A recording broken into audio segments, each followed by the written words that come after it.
এসএসসির দাগি শিক্ষকদের তালিকায় এবার বিজেপির উপপ্রধানের নাম জানিয়ে শুরু হয়েছে রাজনৈতিক চাপানোতর।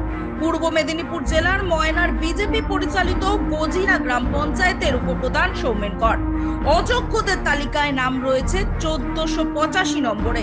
সৌমেন পশ্চিম মেদিনীপুর পিংলার মুন্ডুমারি উষানন্দ বিদ্যাপীঠের অঙ্কের শিক্ষক বলে জানা গিয়েছে। তার দাবি, তিনি যোগ্যতার মাপকাঠিতেই তিনি চাকরি পেয়েছেন, কাউকে কোনো টাকা দিতে হয়নি তাকে।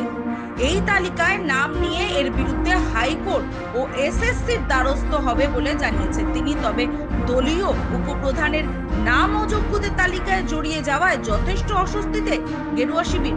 বিষয়টি সামনে আসায় দূরত্ব বাড়াচ্ছে দল। বিজেপির তমলুক সাংগঠনিক জেলা কমিটির সদস্য তথা গজিনা এলাকার বিজেপি নেতা চন্দন মণ্ডলের বক্তব্য, 2016 সালে ও চাকরি পেয়েছে আর 2023-এ পঞ্চায়েত ভোটে জিতে সৌমেন উপপ্রধান হয়েছে। কেউ দোষ করে থাকলে সে অবশ্যই শাস্তি পাবে। পাশাপাশি বিস্ফোরক দাবি করেছেন বিজেপি নেতা চন্দন মণ্ডল।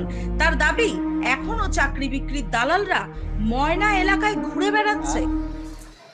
আপনারা খুঁজে খুঁজে ময়নার গজিনার উপপ্রধানের নামটা বের করলেন।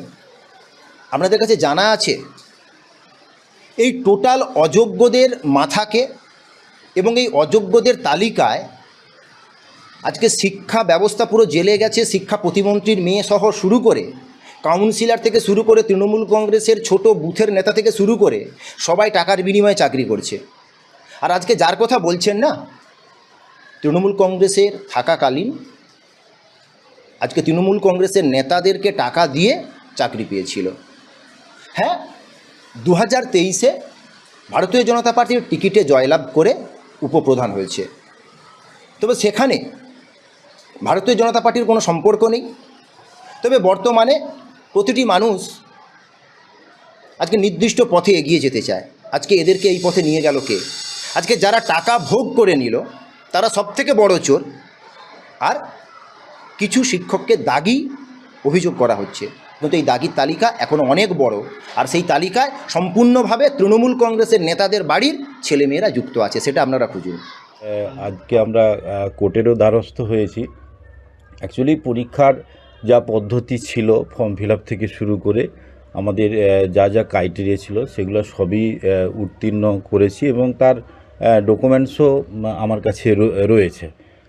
তারপরও এভাবে কেন নাম এলো, কী ব্যাপার, সেটা আমরা কমিশনেরও দ্বারস্থ হব এবং কোর্টেরও দ্বারস্থ। বিশেষ করে যেটা আমরা বিষয়টা নিয়ে কোর্টের দ্বারস্থ হয়েছি, এর আগেও আমরা এই বিষয়ে যখন আমাদের কাছে খবর এসেছিল সেই বিষয়টা নিয়ে প্রথম থেকেই আমরা কোর্টের দ্বারস্থ হয়েছি এবং এই বিষয়টা নিয়ে আমরা আবারও কোর্টের দ্বারস্থ হব এবং এটাকে আমরা চ্যালেঞ্জ করব আর কি। চাকরি পাওয়ার জন্য কাউকে আপনি টাকা দিয়েছিলেন? না, এই ধরনের তো প্রশ্ন আসারই কথা নয়। কেন, আমার যা ক্রাইটেরিয়া ছিল, ধরুন 50% নাম্বার থেকে শুরু করে বিএড, সেগুলো সবই আমার ছিল এবং যথেষ্ট প্রস্তুতিও নিয়েছিলাম এবং সেই প্রস্তুতি থেকে পরীক্ষা দিয়েছিলাম, তারপরে পাসও করেছি, তারও ডকুমেন্টস সব কিছু আছে আর কি। যার ফলে এই বিষয় নিয়ে প্রশ্ন আসারই কথা নয়। তাছাড়া কমিশন কী কারণে এই লিস্টে আমাকে এভাবে চিহ্নিত করেছে সেটা আপনাদের মাধ্যমেও কমিশনের কাছে প্রশ্ন থাকলো এবং সে কোর্টে দ্বারস্থ তো হব, আমি তো জানালাম আপনাদেরকে আর কি। তো সেক্ষেত্রে যে এসএসসি এরকম অযোগ্যতা তালিকা আপনার নাম এবং আপনি নিজেও একটা দলের হয়ে প্রতিনিধিত্ব করেন, উপপ্রধান হিসাবে কাজ করছেন, এরপর কোথাও একটা বড় অস্বস্তির মধ্যে পড়েছেন? দেখুন, যেহেতু আমার মনের মধ্যে কোনো সমস্যা নেই, সেই জায়গায় বাইরে অস্বস্তি কে কী বললো সেই ব্যাপারগুলো আমি কখনোই গুরুত্ব দিই না। তাছাড়া আমার স্কুল এরিয়াতে গেলেও আপনারা জানতে পারবেন যথেষ্ট যোগ্যতার সহিত আমি পড়িয়েছি এবং আমাদের যে স্কুলে দীর্ঘদিন ধরে সায়েন্স ছিল না, আপনারা খোঁজ নিয়েও দেখতে পারেন আর কি। আমি ব্যক্তিগত উদ্যোগ এবং সেখানে আমার যিনারা কলিগ ছিলেন, কলিগদের সহযোগিতায় এবং আমাদের এইচএমের সহযোগিতায় আমি যাওয়ার পরই ওখানে সায়েন্সের বিষয়ে খোঁজ খবর নিয়ে স্টুডেন্ট ভর্তি থেকে শুরু করে সব রকমভাবে স্কুলে সহযোগিতা করেছি এবং যাতে একটা স্কুলে সায়েন্স চালু হয় সেখানে যথেষ্ট পদক্ষেপ আছে কিনা সেটা আমার স্কুল এরিয়াতে গেলেও জানা যাবে।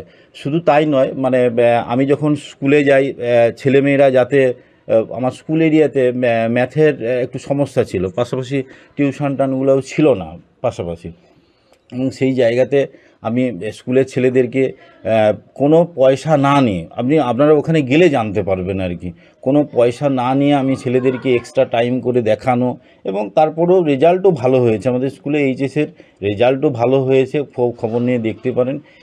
যথেষ্ট যোগ্যতার সহিত পড়িয়েছি কিনা সেখানে অভিভাবক থেকে শুরু করে ছাত্রছাত্রীরাই বলবে সে কথা আর কি। আমরা দেখি যে পশ্চিমবাংলার যা অবস্থা, পশ্চিমবঙ্গের চাকরির দুর্নীতি ডুবে গেছে, প্রমাণিত, অযোগ্যরা চাকরি পাচ্ছে।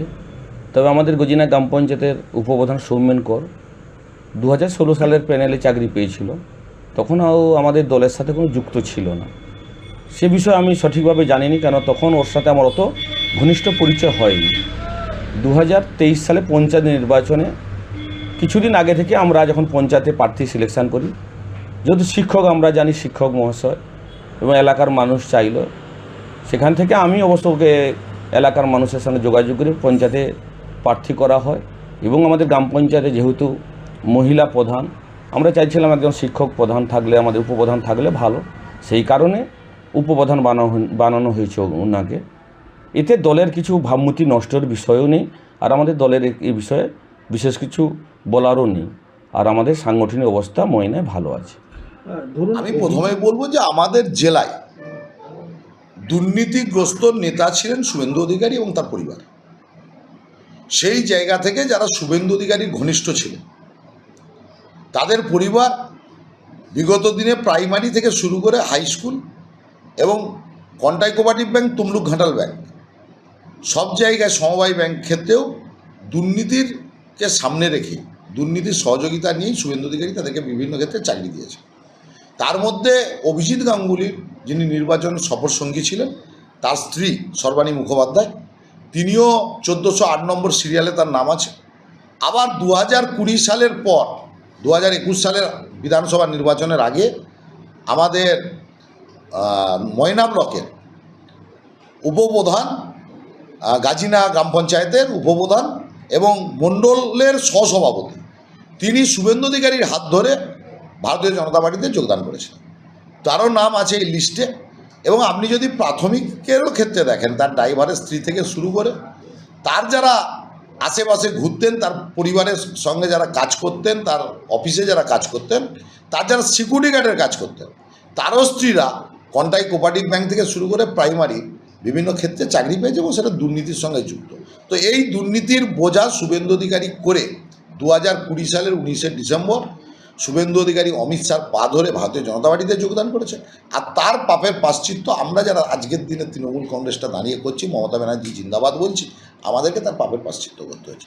দুর্নীতির আগ্রাবাদ শুভেন্দু অধিকারী। বিজেপি অভিযোগ করছেন যে ওই দুজন তারা যখন চাকরি পেয়েছিল তখন তারা তৃণমূলের সাথেই ছিল, তৃণমূলে থাকাকালীন 2016 যে প্যানেল, সেই সময় শুভেন্দু হ্যাঁ, 2016-তে তো শুভেন্দু অধিকারী মন্ত্রিসভার সদস্য ছিল, তার বাবা এমপি ছিল, তার বাবা চিঠি লিখত পার্থ ভাইয়া বলে।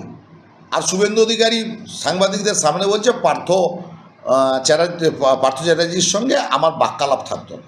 তিনিও মন্ত্রিসভার সদস্য ছিলেন, উনিও মন্ত্রিসভার সদস্য ছিলেন। উনি পূর্ব মেদিনীপুর জেলায় গাছের পাতা নড়ত না অধিকারী পরিবারের নির্দেশের বাইরে। কোনো এমএলএ, পঞ্চায়েত সমিতির সভাপতি, কারো কোনো ক্ষমতা থাকতো না অধিকারী পরিবার কিছু না বললে। তো সেই সময় দাঁড়িয়ে শুভেন্দু অধিকারী যে দুর্নীতি করেছে, সেই দুর্নীতির দায়ভার তৃণমূল কংগ্রেসকে আজকের দিনে নিতে হচ্ছে। সুজিত রায়, সভাপতি, তমলুক সাংগঠনিক জেলা তৃণমূল কংগ্রেস।